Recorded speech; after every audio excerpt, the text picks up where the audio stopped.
Bismillahirrahmanirrahim. Kita lanjutkan ke pertanyaan nomor 5, yaitu menjelaskan jenis zakat mal.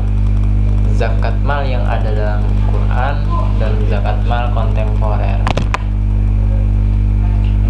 Jadi zakat mal yang ada dalam Al-Quran itu mungkin artinya zakat yang telah disebutkan oleh Rasul SAW, yaitu berupa zakat perdagangan, zakat pertanian, zakat peternakan, zakat harta, dan zakat buah-buahan. Zakat perdagangan adalah zakat yang dikeluarkan dari harta perdagangan dengan nisab yang dikiaskan kepada zakat emas, yaitu sebesar 85 gram dengan kadar 2,5%. Kemudian zakat pertanian. Zakat pertanian adalah zakat yang dikeluarkan dari hasil pertanian, dari hasil panen pertanian yang merupakan makanan pokok, merupakan makanan pokok dengan nisab 5 wasak, atau kalau kita setarakan dengan satuan kilogram, berarti 5 wasak itu 653 kilogram. Jika kita panen dari hasil pertanian kita sebanyak 653 gram ataupun lebih, itu artinya kita wajib mengeluarkan zakat pertanian. Lalu yang ketiga, zakat harta. Zakat harta sendiri itu merupakan zakat emas dan perak. Zakat harta adalah zakat yang dikeluarkan dari harta emas dan perak yang kita miliki, yang bersifat diam atau hanya sebagai perhiasan gitu ya. Tidak diperjualbelikan, tidak, ya sifatnya hanya diam gitu. Kita pakai sebagai perhiasan. Dengan nisab 85 gram dan kadarnya 2,5%.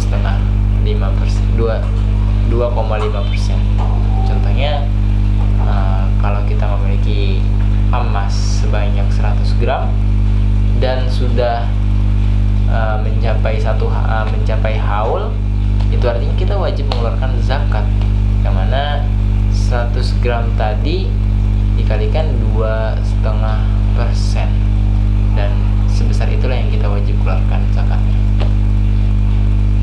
Kemudian ada zakat peternakan. Zakat peternakan adalah zakat yang dikeluarkan dari harta peternakan, dari hewan ternak yang dimiliki. Maksud dari ternak di sini adalah yang tidak diperjualbelikan tetapi digembalakan. Kalau kita lihat ternak-ternak itu kan yang diperjualbelikan itu tidak wajib mengeluarkan zakat. Tapi peternakan di sini adalah peternakan yang memang hewan ternaknya itu digembalakan, tidak untuk diperjualbelikan, tetapi terus diperkembangbiakan, seperti itu. Kemudian yang terakhir adalah zakat buah-buahan. Zakat buah-buahan adalah zakat yang dikeluarkan dari perkebunan seperti kurma, anggur. Nisabnya sama seperti zakat pertanian, yaitu 5 wasak atau 653 kg. Nah, itulah jenis-jenis zakat yang disebutkan oleh Rasulullah SAW pada masanya. Kemudian zakat kontemporer. Zakat kontemporer adalah zakat yang sebagaimana kita tahu itu dikemukakan atau difatwakan oleh dipelopori oleh Dr. Yusuf Al-Qaradawi. Ini seperti zakat profesi, zakat uang simpanan atau deposito, kemudian zakat perusahaan dan saham, dan yang terakhir adalah zakat hadiah. Dan zakat profesi sendiri adalah zakat yang dikeluarkan dari hasil usaha manusia, yang mana usaha ini menghasilkan ma'aish. Apa itu ma'aish? Yaitu kehidupan. Artinya dari usaha tersebut manusia, orang ini bisa hidup, bisa hidup dengan makan, minum, ataupun sebagainya, seperti itu. Nah, dan nisabnya bagaimana, kadarnya bagaimana? Kan ini kontemporer. Nah, ini dikiaskan kepada zakat mal atau zakat harta dengan nisab 85 gram emas dan kadarnya 2,5 Seperti itu teman-teman. Kemudian zakat uang simpanan atau deposito.